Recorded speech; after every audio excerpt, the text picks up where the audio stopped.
কি করছো গো? হ্যাঁ আমি এখন টিভি দেখছি, যা তো তুই আমার কাছে এখন পয়সা টয়সা নেই, যা। বাবা তুমি এরকম করো কেন গো? হ্যাঁ, আমার সাথে কি তোমার শুধু পয়সার সম্পর্ক, শুধু দেনা পাওনারই সম্পর্ক?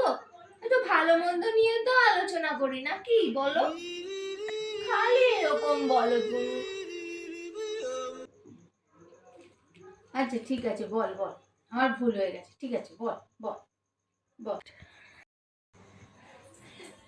1,500 টাকা দিয়ে এই ড্রেসটা কিনে দেবে, দেখো দেখো ভালো না ভালো? No, no, no, no.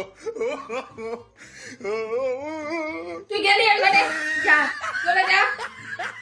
ভগবান।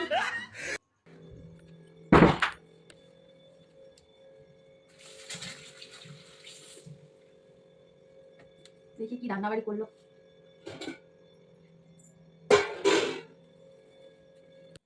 এই হ্যাঁ কুটি, তুই আজকে শুধু পেঁপের তরকারি রান্না করেছিস?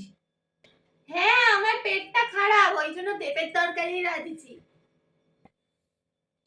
বন্ধুগণ, আমরা বাঙালিরা পরস্পর পরস্পরকে এত ভালোবাসি যে পরিবারের কারোর একজনের পেট খারাপ হলে পরিবারের সকলে মিলে আমরা ওই পেঁপের তরকারি দিই। একমাত্র পরিবারের মধ্যেই এই বন্ধন দেখা যায়।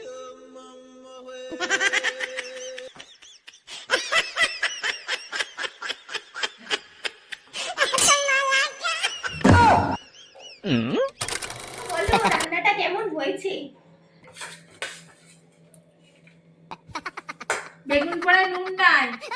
ভ্যালেন্টাইন্স ডে গিফটও নাই, তোমার ছেলেকে বলো ভ্যালেন্টাইন্স ডে গিফট দেয়নি, তুমি এইটাই খাও। তরকারিতে ঝাল নেই। হাত খরচের টাকাও নেই।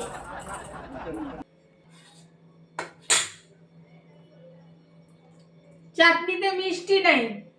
বার্থডে গিফটও দাও নাই। মনে হয় মাছটাও ভালো হবে না।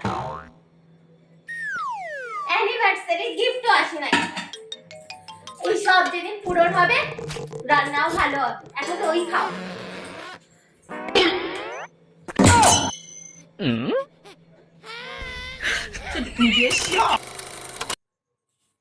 ও তুমি এখানে বসে আছো? তুমি চলে যাওয়ার পর না আমি টাকা পেয়েছি, তোমার টাকা কি হারিয়ে গেছে? হ্যাঁ ও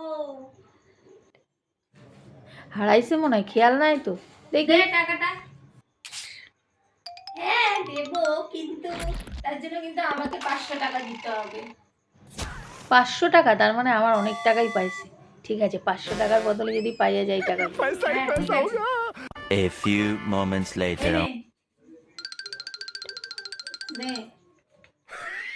এবার আমার টাকাটা ফেরত দে। হ্যাঁ দাঁড়াও দিচ্ছি, নাও। खत्म बाय बाय।